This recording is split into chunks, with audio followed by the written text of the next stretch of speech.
Hello and welcome to the Foxcatcher Review Show. My name's Julian Valence, joined up in Sydney by Nick Ashman. Nico, how was the weekend? You got through it okay? You survived? I did. Easter Sunday, had the egg hunt yesterday. We were up at a place called Millfield, just outside the Hunter Valley, with the kids and some family friends. So it was good. The punt, look, I came out a little bit below. I expect a few roughies, as you know.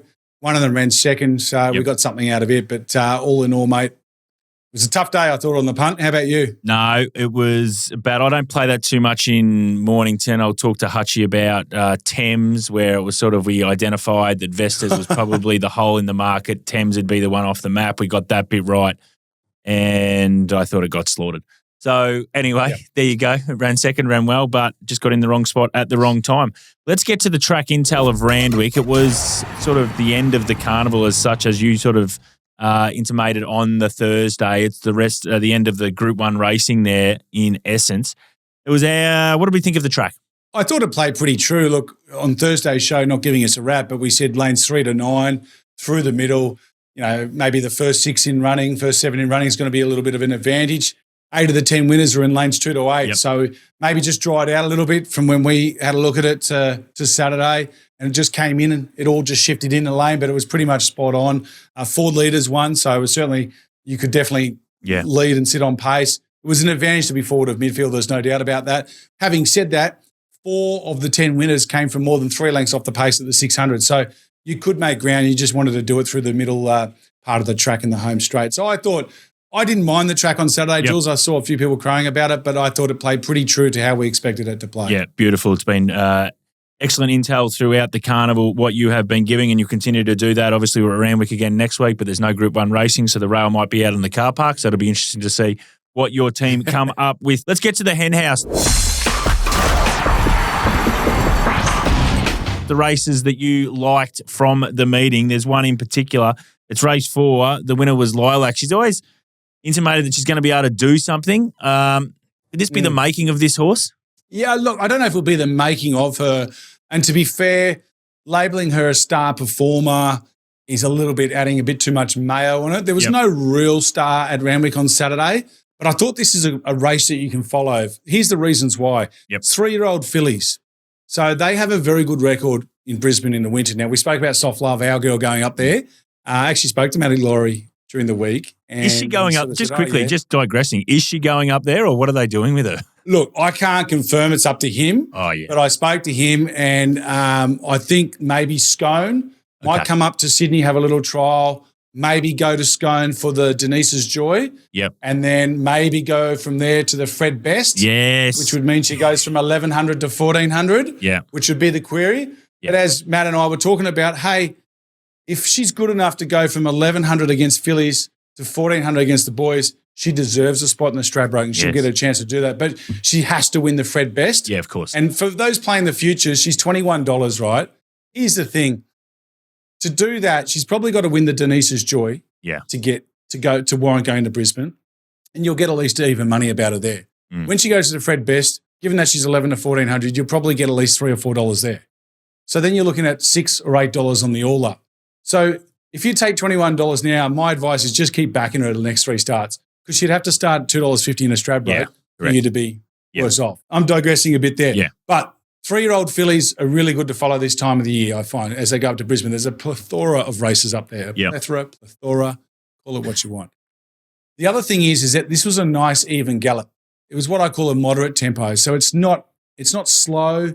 And then they came home quick, but not glaringly, obviously quick. So I think Lilac's done a good job, but I think she's had the favours for the day. Yep. The runner-up out of the race, we'll talk about it a bit later on, and another one out of the race. I just thought this is the right race to follow going forward from here. That's more the point I want to make. All right, beautiful. So I think maybe the market might gravitate towards what Nick's saying as well.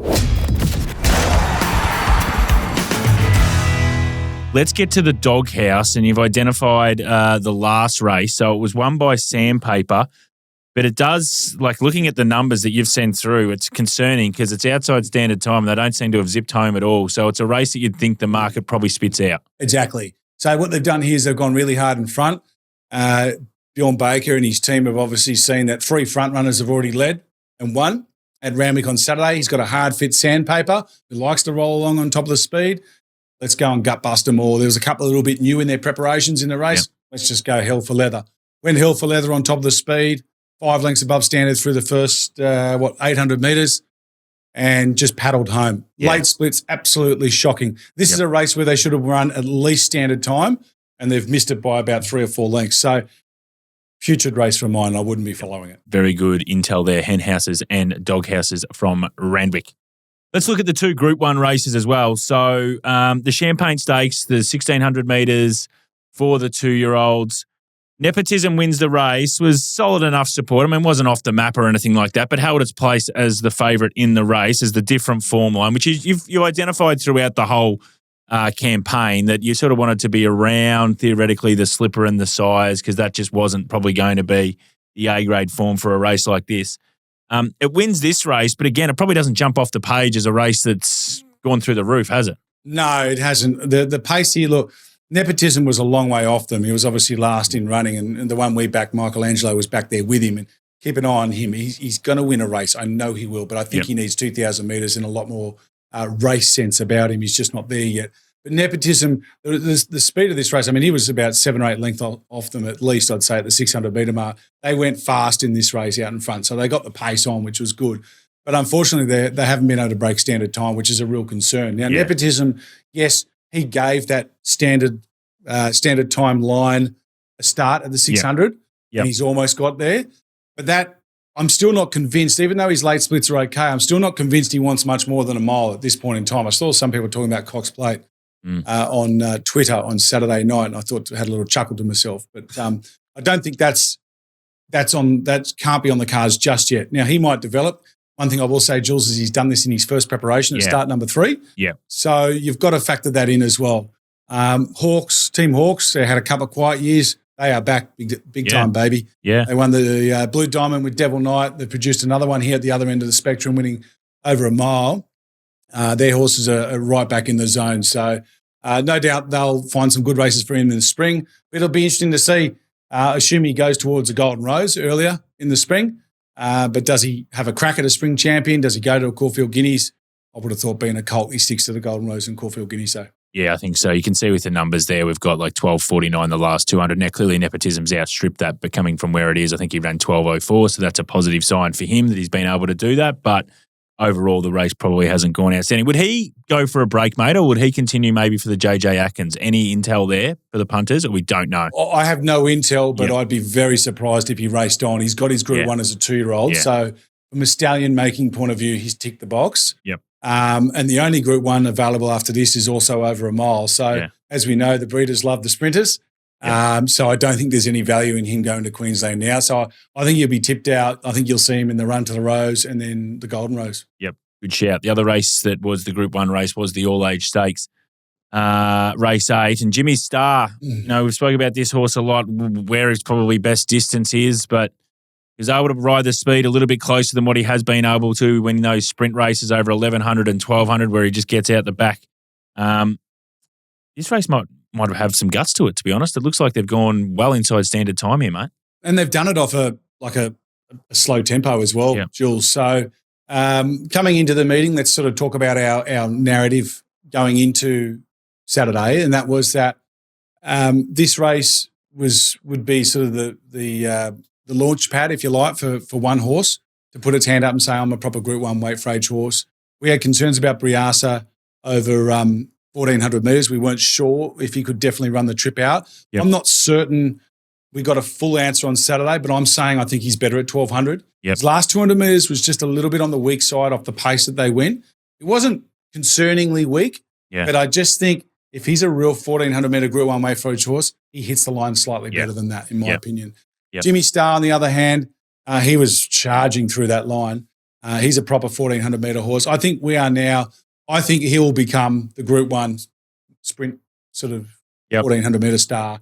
I think they'll target, they're mad if they don't target the Memsey in the spring or the Wink Stakes up here, whatever they decide's better for him, because that's his go, early spring, bang, go into those races. And then, I think he's the one out of the race. Jolly Star, she's again proven that she's got a good turn of foot. She was good off a slow tempo. Sunshine in Paris just needs to draw a gate. Okay. If she was mine, I'd probably freshen her up and go to the Tastiara. Yep. I think she's very good first up. I think against her own sex, usually it's a little bit of a run on track, Eagle Farm, by the time they get to that day. Yep. I think that all positions very well for her. So even if she draws a wide gate, she just gets in that 3 wide line, finds a bum, and she should be able to storm down the centre.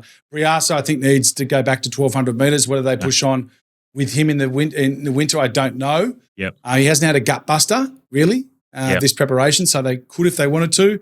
And the rest after that, probably not too much commentary on. Broadsiding, he just didn't freshen up. He was well supported, wasn't he? We'll get to that very shortly with hits and misses, but he was well supported. But we'll leave that just for the moment for the next segment. But I'll get your thoughts on him and where he sort of fits overall, to be honest, because I just don't know where he actually, when he becomes a 4-year-old, where it all sort of lands for broadsiding. So that was the Group 1 races this week at Randwick. Let's get into the hits and misses.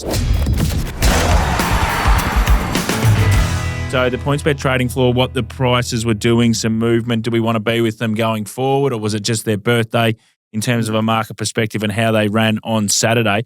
There's not too many here. There was a bit of movement. There was a few deductions, I thought, that actually sort of cut into a fair few races at Randwick on Saturday, Nico. So we're not going through a lot of them. But race 2, a horse called Salute Again, was $13 into $6. It misses, it runs third. But I suppose if you took that double figures at the each way quote, you probably would have got your cash somewhere. Was this just right horse, right time from a market perspective, or is it something, there's some guts to this horse that we could probably follow going forward? I don't have a firm opinion. I've got to be honest here, Jules. The overall time was bang on average. They went fast in front, maybe second up. Look, I'm looking through his figures. They're right in front of me now. His figures got better as he got deeper into a preparation. Yep. So sometimes what I've noticed with the market is they'll go, 3 runs ago, this horse ran a good number, and 4 runs ago ran a good number.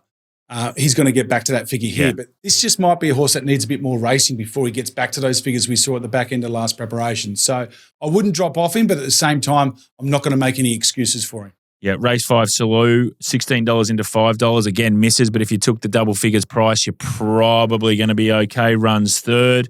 What do we make of this horse? It's sort of a Victorian horse. It's, I think, maybe had the last couple of runs up in New South Wales. What are we doing with this one? Well, I think he came out of a fast run 1,000-metre race that he won first up. Then he goes up in trip and strikes a really slowly run 1,200-metre race. It was just a completely different race. It would have felt so different for that horse on Saturday when he was out there. He over-raced, if you watch the replay. And I just think it's a classic case of a drastic change in race shape has brought this horse undone. So when I look through his figures, Jules, I think he's a fast tempo, 1,000, maybe 1,100-metre horse. So I would be looking for him to maybe a little freshen up, or maybe not even a freshen up because the tempo was so slow, but basically coming back in distance, that's his go. And he just needs a good fast run, 1,000-metre race to show his best. As he said, he's early in the prep, so I think he might be one that we can continue have on side. In race 7 in the Champagne, within the law, $6.50 into $4.60. As we said, the favourite was solid enough. There was no knock there. This horse obviously is a miss, but runs second. I'm assuming, do they continue with this because they try to get the Group 1 up in the JJ Atkins, or has it done enough, you think, this prep for them to go, look, we want to try and keep a horse as a 3-year-old? What person would tell Bjorn Baker what to do right now? I mean, the fact that this filly was able to run second, I mean, when we were doing her figures earlier in her career, they were pretty ordinary. She won that English Nursery up here. She won that Flemington race down there. They were average figures. I thought, well, she's never going to amount to anything. Yeah. Obviously, the rider got dislodged in the Golden Slipper, so you got to put the pen through that. She was okay in the Percy Sykes behind Tempted.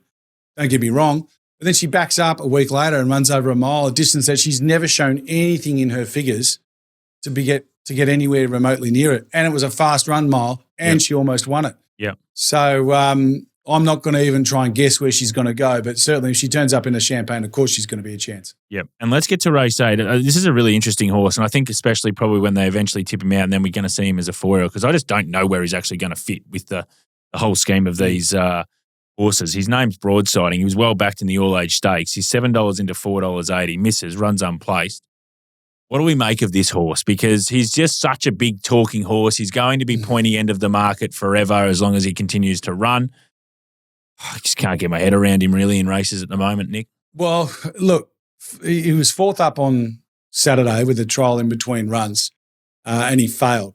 When he was 4th up in the spring, he was in the Champions Mile and he failed there too. And both occasions he was coming back in trip. Obviously, a more drastic drop in distance this campaign from 2,000 to 1,400 as opposed to 2,040 back to 1,600. But I think what we've worked out is one thing is he can't come back in trip. Once he's gone out, that's it. The other thing is I just wonder, I know he won the Rosehill Guineas, but he won the Rosehill Guineas. They ran okay time, but it was a slowly run race. So just wonder, I don't know where he's at because when you look at the times, you think maybe he's not a real 2,000-metre horse. But then, hey, the Cox Plate was absolutely brutally run and he ran third. Yeah. You can't make that case because but as you and I have spoken about for years and go back to Sectional Stars, every now and then there's an outlier in a horse's form. Normally it's a winning run that rates off the charts and they never get back to it. Yep. Hello, the island. The islands, yeah. But maybe the Cox Plate was his outlier. Yep. Because everything else I'm looking at says to me he's maybe a miler at best. The other thing is maybe he needs a really wet track to show his best. That's what he needed when he was a younger horse. He hasn't got it for a long time and his form's been a bit patchy. Maybe, I don't know, maybe he's got scratchy feet, something like that. He's a very hard horse to work out. The money was there to say he'd freshened up and would come back in distance, and he was pretty plain on Saturday, I thought. Yeah, I've always he pulled up with lacerations, to be fair, so he did have some issues. Yeah, I've always thought he was a wetty, but then sometimes he'd run out and he'd run on a dry track, and you're like, well, I can't probably pin my hopes to that, but I still think his best figures are on that wet track. He's starting to come to me that first and second up, I sort of think that's where he's at, and then maybe he just trains off. I know they freshened him and it was a good support. He's a tricky one. So we'll see him in the spring and see what ends up happening with broadsiding. That was the hits and misses from the PointsBet trading floor. Right, let's get in the Fox's Den. You've got a few here, mate, not only just in New South Wales, but also in Queensland, which is really good because we know the carnival does heat up there from now on. You've got 5 that you've identified. You're going to start with more territories. I think this comes out of race 4 at Randwick. Yeah, that's right. So she was in that lilac race that we spoke about and said, look, we thought that this was a good race to follow. Now, more territories ran the best last 200 metres of the race. She's a genuine 1,400-metre horse. The problem for her, she's just got a bit of a yuck racing pattern. She's got no gate speed. She has to be allowed to balance up and come down the centre part of the track. So what we're looking for with her is Eagle Farm. We want her to go north. Yep. We want her to go to Eagle Farm. She hasn't had many gut busters this preparation. I think she had one race that was fast. But of course, she was well off the pace, so she should be right. These back markers can usually get a few more runs in their preparation than the horses that sit on speed. We're looking for a similar track to what we got at Eagle Farm on Saturday, where nothing won inside lane 4. We want them sort of coming down the centre part of the track. 1,400 metres is definitely her distance. And I think she's deep enough into her preparation that she's got the right base fitness. She can probably go 4 weeks between runs if she has to. There's a stack of 3-year-old filly races up there in Queensland for her, and I think that's going to be where she really shines.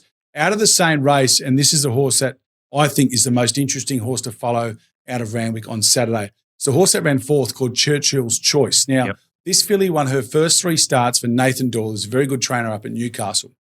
She won the Scone Maiden over 1,200 metres, then went to Newcastle on a home track and won a Class 1 over 1,400 metres. Then she came to town at Randwick on a Saturday and ran in a benchmark 72, started $4. So the market respected that Class 1 at Newcastle, started $4 and won over a mile, beating Fiddler's Green, coming from well off the pace, running some pretty good late splits, 22.76 and 11.52. She goes out for a spell, benchmark 72 her last run, resumes in a Group 3 at Randwick. That tells you the trainer goes, she's really come on over the break. Yep.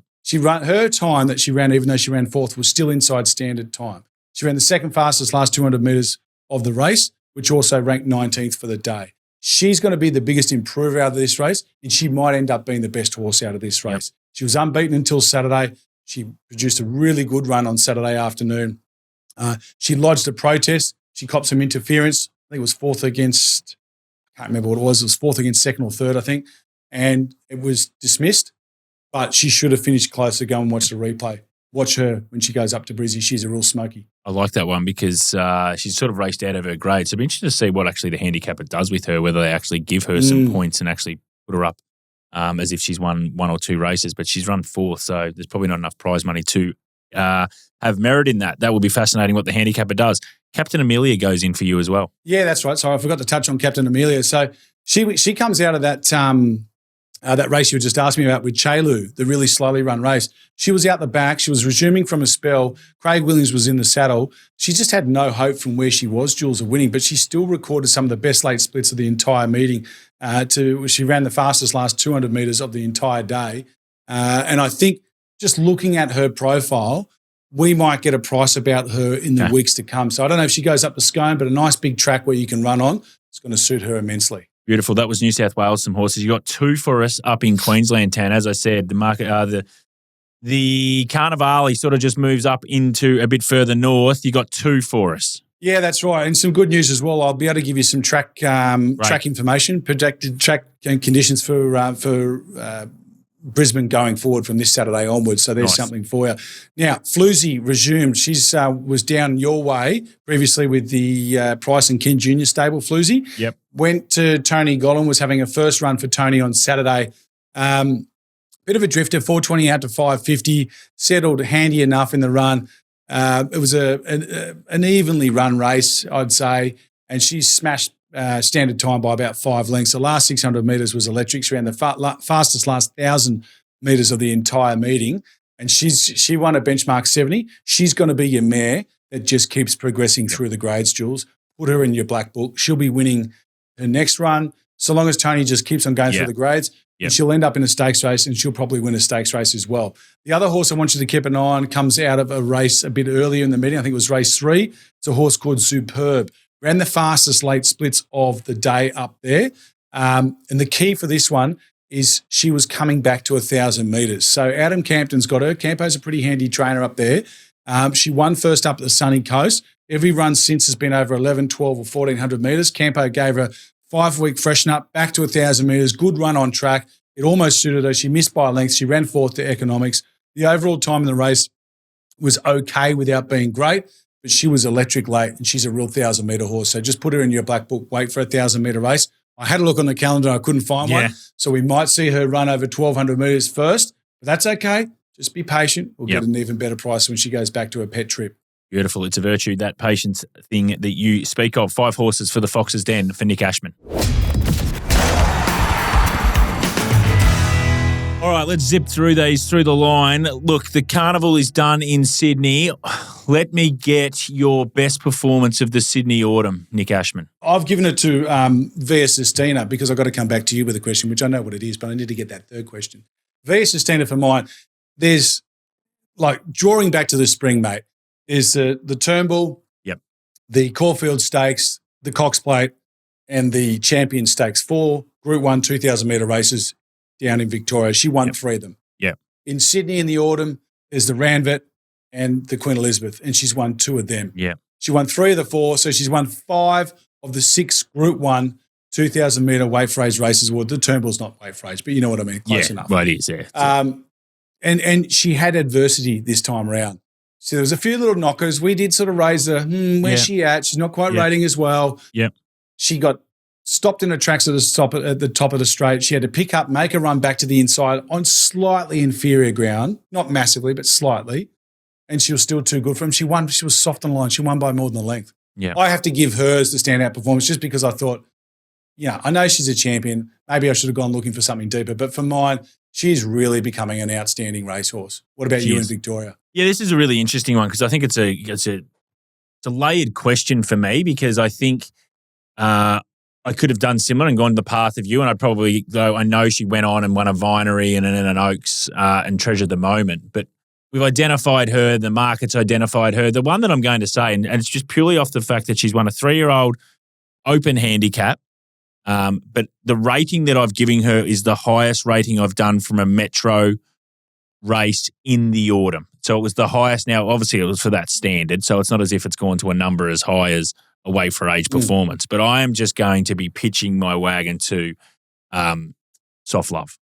I just think she has produced a number that can just see her progress. And I think we're still going to probably be getting a price about her, in the next 1 or 2 starts. Now, after that, if she does what I think she's going to do, we might not get a price about her again. But I just think there's still going to be an opportunity from a betting landscape point of view to be with Soft Love. So, and I just love that number she did. As I said, it was plus 9.5 on how I do my ratings. And when that's in the metro and you got anything above, to be honest, 5, it's getting into some big territory. So plus 9.5 for me out of just, yes, it was a 3-year-old open race. So the base is a little bit lower than a lot of other races. I'm going with Soft Love. Now, we've had some provincial country meetings in Victoria the last couple of weeks with Bendigo and Mornington. You now start to play into that space as we go off Group 1 racing. We go out a little bit further. Is there a way that you can sort of handle it, or what's our mindset as we go into these kinds of meetings, whether it be at Scone, whether it be at Hawkesbury, or whether it be at another region? Is there any philosophy you have out there for the punters for us to get our heads around? Yep, and I'm going to rely on you here a bit in the next few weeks. So I've just signed you up to some more work because you're our official handicapper. I'm happy to do a little bit of legwork for you. Don't worry about it. But the key in the next 4 weeks, when you get to Hawkesbury and you get to Scone, is you've got to understand two things. One is that there's horses that have been targeted straight for those specific race days. Yep. Quite often they're locals or they're from a trainer that's maybe not, from our elite trainers, smaller stables. But the other thing is that horses, and we speak about Soft Love. Let's go back and use her. When I spoke to Matty Laurie, he said, how am I going to get into the Fred Best? And I said, well, you win to Denise's Joy. That's how you get into the Fred Best. Yep. So what you've got to look for is horses that are trying to win these races to get into major Queensland races so they can give themselves a chance. Soft Love's a great example, but there'll be others. There's some horses that don't need to win these Scone and Hawkesbury races to get into their ultimate goal up in Queensland. They're the ones you've got to be careful of because particularly if they're going to a handicap like a Stradbroke or if they're going to a staying race where they want them to peak in 6 weeks' time, you've got to be careful about backing them at Scone or Hawkesbury. But if they need to win to get in, that's when you want to be backing them. Now that we've sorted out, and I'm going to lean on you because I'm going to come to you a couple of times in these preview shows. We've got to help our audience out and say, hey, these are the horses that need to win to get into this race. No, it's a good shout. I reckon that's going to be a great tool for our audience to be able to look at that and go, okay, so these are the ones that definitely have to win. Doesn't mean that one of them's going to win, but at least you know that they need to win to get in. Speaking of sorting things out, any chance of you going up to Stawell and becoming a track manager? Because, mate, what I've heard of what happened up there, Gout Gout on course. And what do? They go and butcher the track. You don't need to it doesn't take much to wind me up when it comes to track preparation. How do we fix this, Jules? This is just insane. Yeah, and it's an interesting one. So let's park Stawell for a minute and you go back and you look at, I think in the last 4 months, obviously Stawell's gone over. Traralgon missed their Cup Day, I think, late last year. Benella's gone over, missed a meeting. Hamilton, a bit of time has done that. Kyneton and even Stony Creek as well. In that space of 3 to 4 months, we've had races not ran, not because of inclement weather or whatever it might be, but because of poor track preparation. Now, for me, that comes from the top. So this is RV's policy, whatever it is. These are the ones that need to be on the chopping block for this because we speak about a lot that, racing, sort of is forgotten. The young people don't want to get there and all this kind of jazz. And here you have an opportunity with, possibly an elite star from another type of sport who's bringing people to the track of all places, Stawell, because obviously they've got that correlation with the Stawell gift, which obviously runs today, the semis and the final with Gout Gout, and you butcher it. It's not acceptable. And to be honest, the throwaway lines of consistently, we'll look at the track preparation and we'll do this, it's just garbage. Like, to be honest, as an industry that relies so much on turnover and relies so much on, wagering dollar, to continue to throw out these just pathetic press statements has got to end. And you've got to actually now come out and actually have a backbone and say, okay, are we running on too many tracks? Or do we have, what is our actual policy with these tracks? Why are we aerovating the day before a racetrack? Was it cast 3 weeks ago? Because if it was, then someone has to be accountable for that and just go, I'm going to do this. I'm going to close my eyes and hopefully the tiger behind the bush can't see me because if I can't see him, he won't come and eat me. Well, I'm telling you what, the tiger's going to eat your bloody head off. It's ridiculous.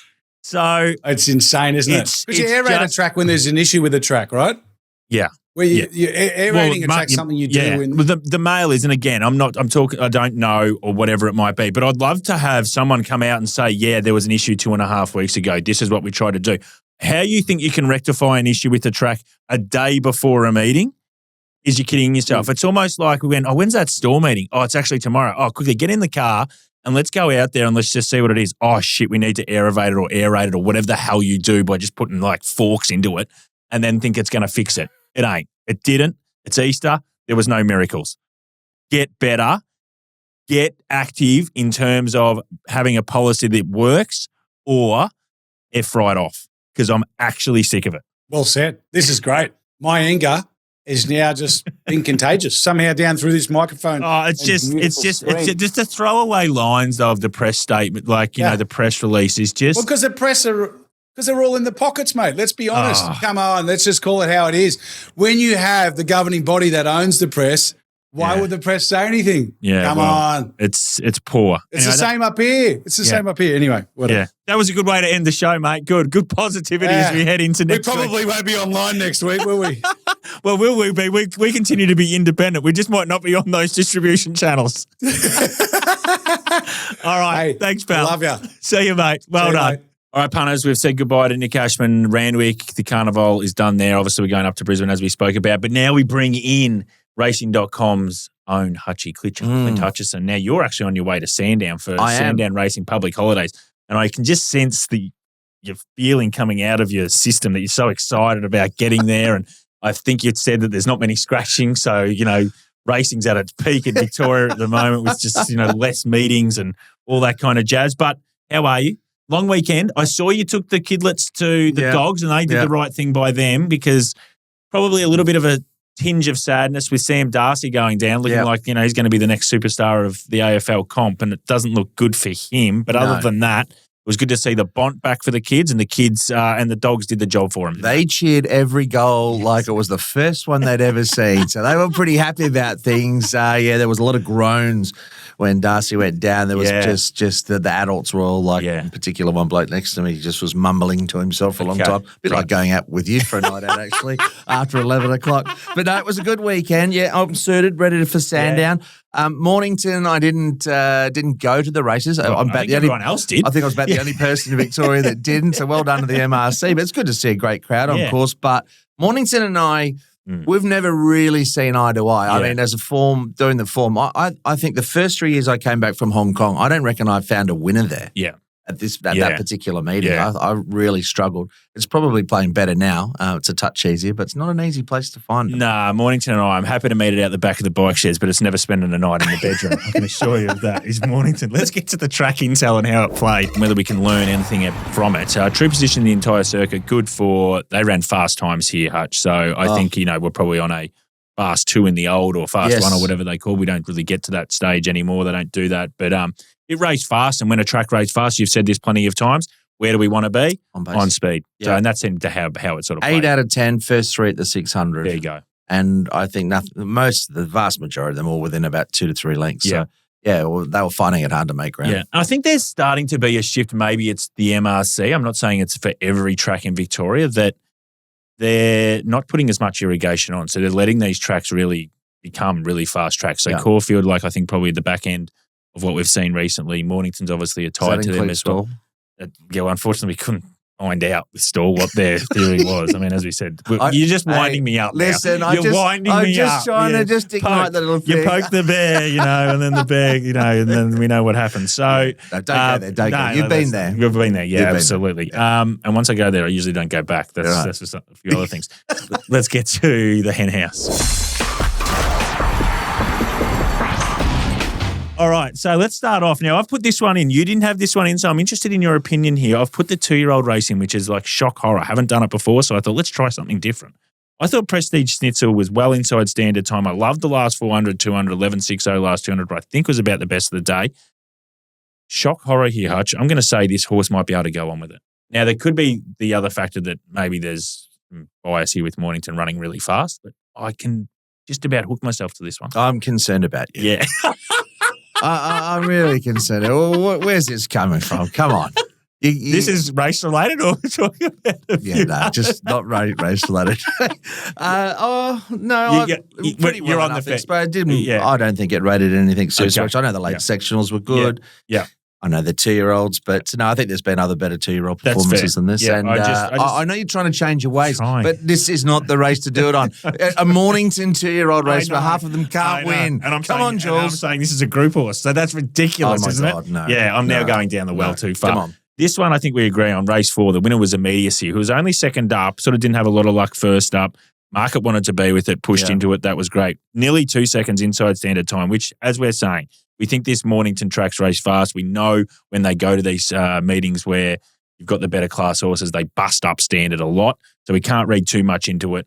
The last 400, 200, a little bit soft compared to the rest of the day. But I think this horse has some ability immediacy. I had to have another look at sort of the times and just put them into context of the overall day. So, yeah, it was a really good performance from Immediacy. So always sort of shown a little bit as well. That 3-year-old stuff he did, there was, I think, a number he did, and then he went up there and I think he ran 4th or 5th in behind Riff Rocket a couple of times. And it was like, not far away, just didn't know where he fit. No. And it's going to be interesting to see what they do with him now as well. Like, do they go to Brisbane or do they just potter around here? I don't know. I'm unsure, but he's done a number there that you want to be with going forward. Definitely, and I'm not sure if they 100% knew what the best distance for him was either, and I still don't really.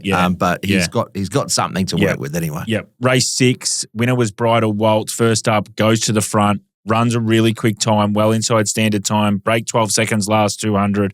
I think there's a bit of merit in this performance. I know it found the front, but it's always been a horse that's offered the ability, like it's got the ability there. There's a number in it. And I think as a whole, this race, I think the market will like. Yeah, and I know you like Thames. He was a bit unlucky, probably a very good late once clear. So I'd be sticking with Thames. But in terms of Bridal Waltz, that was a nice race. And I think she's got a nice stakes race in it. Which one it is, she's not top line, but she might develop into that later. But she's definitely, I think, a very nice prospect. She had excuses leading in. She had every favour the other day. Yes. So I want to just sort of see her again before diving into the right stakes race. She's going to need the right kind of setup. Yeah, it'd be interesting to see whether they have a crack in Adelaide. There's a couple of sort of fillies and mares kinds of races that maybe might be a bridge too far, but if they go off the beaten track a little bit there still might be some rich pickings for a horse like Bridal Waltz. I will say, those sort of 3-year-old fillies, I think they've become a really good crop. Like there's some really good ones. I mean, you've got the high ends, you've got the Aliana, you've got the Treasure of the Moment, but then it just keeps getting deep all the way you go through. Spoken about Soft Love a lot as well. So there's a bit in that. That's the Hen House for Mornington. Doghouse races we're probably not so keen on here, punters, and we think just from overall the market might take a set. So when the prices go up with these horses, maybe we think they'll probably drift when it gets close. Done a good job with this horse, Beji. Serious Statements come out and won again, but I've got it outside standard. They haven't broken 12 the last 200. I'm worried about this race going forward overall. The early sections weren't strong. The late ones weren't strong either. It's a recipe when you're doing form for any race. I mean, you want to see a little bit of substance somewhere along the way, and no, that was an easy one to sort of look at. And it got just in the right spot, this horse, didn't it? Like it seemed to land in the right spot. It was sort of a bit of tempo. They could just sit off it, and you just always knew that this was probably the horse. There was another horse that we're going to talk about a little bit later, which will be our Setting Fire to, which was sort of from a tactical point of view given none, I thought, compared to the ride on Serious Statements. Overall race, I won't be trusting. Yeah, correct. The other one I've put in here, and I'll get your thoughts on it. Now, this horse is now becoming a bit of a winner in terms of Vidad. But I've got this outside standard. I've got the last 400, 200 really poor. Like, haven't broken 12 and a half that last 200. Now, this is a horse that I think probably now might be end of prep as well. He's had a long prep for Dad. So I'm sort of putting it from that perspective that if they were to go again, it's not a race that I think's got progression. I'm worried about the horses around it. I'm happy to be off it. Yeah, I look, he's an interesting horse because he's been so costly for punters. He's had a good prep in fairness to him. Yeah. But I'm with you. I think he's not a horse that's really going to win a bag more races. He needs to be well placed. I think the mile 14 miles is right trip, right circumstances, and he got there the other day. He did. Yes, I wouldn't want to be taking a $1.90 about for Cat. Didn't I say 2 from his last 3 or something, mate? Didn't I tell you that's what I call him? Sorry, owners, but he's actually done a pretty good job. He's very consistent, though, isn't he? I know that you can say, well, does he stick his head out? But I think he was running 4 or 5 seconds in a row or something, which was awful because he was definitely pointy end of the market. But that's how we play as punters. I'm a bit. And you know when they hurt you, it's a bit like, that sort of relationship where you get it, you're like, no, you get dirty on. Yeah, correct, absolutely. That was the Doghouse. Hits and misses here, Hutch, from the PointsBet trading floor. So we'll just go through these and see whether we want to be with these again. Race 1, Tornado Queen, $6.50 into $4. Misses runs second. As I said, I've got this race going okay. You're not so much with this. It is a 2-year-old race. I thought there might be something in this. I think there's, well, the winner smacked it, to be honest, but I want to go towards this race. No, I think you've got issues. Like I said, I think you need to have a good look in the mirror. Tornado Queen, they'll probably go to an easier option next time and she'll get rolled. Yeah, good. All right, excellent. So there you go. Race 2, Suances. Now, we're going to talk about this race in the setting fire to it. Market wanted to bear with it. I couldn't find this horse, so that's fine. But $7.50 into $4 means that there was something in the number that it did last start that the market wanted to bear with. And it says unplaced. I just thought it got into a position where it couldn't win around this track. And it's a horse that I think I would really want to launch into. Yeah, you'd be following this one. Late section's good too, with excuses. So money spoke volumes there. Race 3 for Dad, we've spoken about this. $2.50 into $1.85 hits. Market wanted to bear with it, but I think this was probably, I'd say maybe end of prep run. Maybe it might not be. Do you do that when they're winning? You want to jump off when a horse is winning? So I'm not like that. Yeah, no, that's why we're very different. We do different things sometimes, especially late. But yeah, I just reckon it's an opportunity for us because he's always going to be pointy end, right? Yeah. For example, for Dad, and he's going really well. But I just reckon this will be a chance if he runs again, we'll beat around him, and hopefully we can get something out of him. But he might be the winner now. Correct. Yeah. Yes. Race 4. This is one we want to continue. I think trending towards immediacy. $3.30 into $2.75 hits. We want to be with his horse as he keeps going. Horse, rated really well. He's the money once again. The money was good, and I think in the context of the day, his win had a fair bit of merit. Yep, 100%. Race 5, Chinquest, $6.50 into $3.40. This was an even race, an open race in terms of the market, but the fact that they wanted to push into this horse probably surprised me a little bit. I couldn't get it this short. It wins the race. Overall, race, what do you think? Do we I reckon the money was for it because of the map. Yep. Yeah, I think you're probably right. There was a few others. It had pretty good numbers, but in an even race, you got a little bit in your favour. Yep. I thought that was the reason for Chinquest. That's fair. Race 6, Thames. This is just dagger to the heart stuff. $4.80 into $3.30. We identified that we'd probably think this horse would start favourite over Vestas. It does. Just got 5 back rail. Held up. Couldn't get out. Yeah. Race 7, Mary Eliza, $11 into $4.80. Was that what you were doing after the race? I mean, are you one of those that watches the racing at the pub or whatever and just does that? What do you do? I swear at it. It's like they can hear me through the screen. Yeah, I'm not good. No, good. This horse was first. I found this horse really interesting on the preview show. I didn't know what to do with it because I thought if it had had a run beforehand, I was going to heavily go with it because I thought this could be the horse. I was surprised the money came for it, so that was interesting. But 11 into $4.80. It misses, it runs unplaced. I think this is a horse we can follow. Definitely. Another one of those that the money sort of highlighted, one to follow, I think, with not all favourites. It wasn't a bad go, though. It wasn't 11 to 480. Big go. So I think there's a number there. I think it won a maiden, and I think they think that maiden number was good. Race 9, I think if you're on this, you probably were definitely yelling at the TV. War Machine, $3.50 into $2.50. It sort of got beaten, and I think, the worst hope is when you back something like this, you think, maybe it got there? Like, it's steaming, but you go, like it was. Once again, look at the screen. Yeah. Did we win? Yeah. Did we win? Yeah. And then the groan just knows you've got beat. That photo comes up. Or Maddie says, inside holds on, and you're just Maddie. Exactly. Look, I thought this was probably the one at the whole meeting. If I had to pick one horse, War Machine's the horse I'd take from the whole meeting. Yeah. He's a really good horse. He ran into Barrakill one day at Moonee Valley and they rated absolutely through the roof. And then Barrakill came out and won that Group 2 race.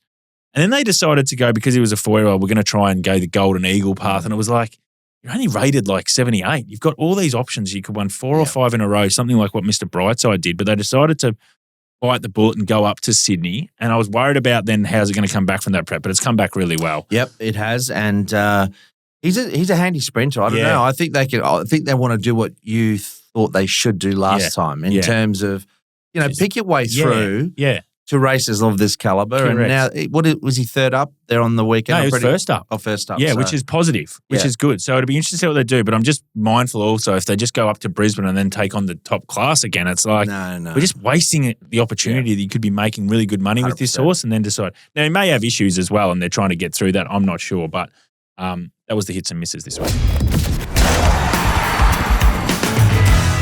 Could have been a few here for setting fire to it, punters. So let's set this up. Thames was the obvious to put in here because I thought it just got into an awkward spot. It was always going to be there, Jules. Well, I thought thought she could have been one pair closer. And I actually thought from the gates, and this is not the setting fire to it, so we're not even doing this because we've talked through it. We've been laying down on a couch and we're trying to get through it. So now it's coming all the way back. But I just thought she could have been one pair, especially when she jumped so well. Anyway, Daniel Stackhouse I'm talking about with Thames. The horse I am talking about here is, as we talk, race 2 Mornington as we roll, and we spoke about this earlier. Serious Statement, as you can see, gets into a perfect spot. So I think it's third. There's sort of first 2 horses go out and then there's a bit of a gap and then there's Serious Statement, but it's in the perfect spot. Yeah. You compare it to Suances, who is just out the back. Now, whether that was by design or whether that was tactics, I'm not too sure. But you knew at this point of the race, at the 800, you had none because you're back on the inside. I know they were going fast enough, but you're probably giving your main rival 8 lengths and you're giving the speed 12 around Mornington on a fast deck. Mm-hmm. So from that perspective, if you had backed Suances, and I hadn't backed Suances, but many did because it was a big, big go for this horse, that I think your money was torched at that point of time. Yep. You were in trouble. Do you think that with Suances is a type of horse that, because I think with a lot of them they can settle handier, but there are certain horses like a Swift Falcon where you try and ride them a bit handier all of a sudden. Gets out of their comfort zone and early. Don't have the finish. Now, in this instance, I'm 100% agreeing with you. I think they could have been closer. But, and I also think maybe it comes down to where you are in the prep as well. So I wouldn't be surprised when we see this horse deeper into the prep, 4th up, you'll see this horse take a position and end up being where Serious Statement was. Now, it might not be because the fitness might not have been there yet. So that's fine. That's understandable. But when you're a punter, that's the stuff we have to deal with. This is why I talk about setting fire to it. We have all these things at our disposal that we think the horse can go so fast from point A to point B. Yeah. But we don't know where it actually is from a fitness point of view. And if we don't think it's 100% fitness point of view, then are they going to ride negative neutral? And once you ride negative neutral at Mornington, you put yourself in a low percentage play. And I think that's a really fair point. And I think that, is it a harder or softer run when you're ridden quiet? Yeah. No, and that's a good point. And Swift Falcon's a very good point on that too, actually, because they did ride him out of his comfort zone and he wasn't able to finish off. I also think he might have been end of prep run. He was having 3 or 4 grand finals. Been a few things, but yeah, correct. For me, the big factor in all of this is how the race is actually set up in terms of. I'm not worried about what stage of the prep. How's this race going to be run? Where have I got to be? Yeah. Where are the main dangers? Yeah. And I think as a jockey, what they've got to do is identify where the main chances are and try and give themselves a chance. Yeah. Depending on how the pace of this race is going to be. Yeah, well, definitely between the 600 and the 800, where you knew your main danger was, say, for example, Serious Statement. You knew you were in trouble if you're on Suances. You were like, well, I'm going to have to be a lot better than what I thought this horse was. What I will say about Suances is I think we can get it back. If you'd backed it on Saturday, please follow up again because it was a beautiful run. It wasn't the flashing light run because they sort of went back to the inside and just it wasn't like they got to the outside and it's like that big zoom launch one. It was like just poking along, but I still thought there was plenty left and I just thought through the line outstanding, past the post outstanding. Third up. Or if you're like me and you weren't on, you can jump on next Correct, start and that's the thing. I'm exactly the same. So that's what we'll do. We'll catch the gravy train. So it'll be beautiful. That is setting fire to it. In the Fox's Den, it's just you, mate. It's just you've got 2 for me, and they're not from Mornington. They're from a little bit elsewhere, so we're keen on it. A little bit out wide. Star Shen was a WA galloper. Of course, it's come across. It's had a run now for Dom Sutton, so it's just joined the stable. I looked at some of the figures from over west, and they weren't too bad, actually. And it was a very nice run at Seymour. It sort of settled back, closed off pretty strongly. I know it's a little out wide, but that's okay. It's in that benchmark 70 range. But look, I thought the late sectionals were excellent. And just in that sort of benchmark level, I think he's not a bad young trainer. He's placing his horses really well. Yeah. So, and I think this is the key, which we speak about a lot. You can have good horses or you can have, he seems to be able to look at the calendar and pick it apart and say, yes, this is the right horse for this right moment in time. So, doing a good job. The other one, I think, is it Savamoon? Savamoon, my friend. Savamoon. And first up, wide without cover, facing the breeze, was really brave. Actually got nabbed late by quite a nice horse in Fauci. But it was a good performance. Picked for home, just probably fitness more than anything else. And I think having to work at Cranbourne, they're up there a little bit wider, may not have been ideal. Yep. I don't think it's a bad race. Yep. But it's a maiden, but it won't be for much longer. Beautiful. It will be knocking off its maiden win. We're done, my friend. Good luck at Sandown. Stay positive. I've been nothing but positive until you came in and talked about Stawell and talked about Thames and then talked about other things. Well done. Good luck. You too. Go well. You win some, you lose more. For free and confidential support, call the number on the screen or visit the website.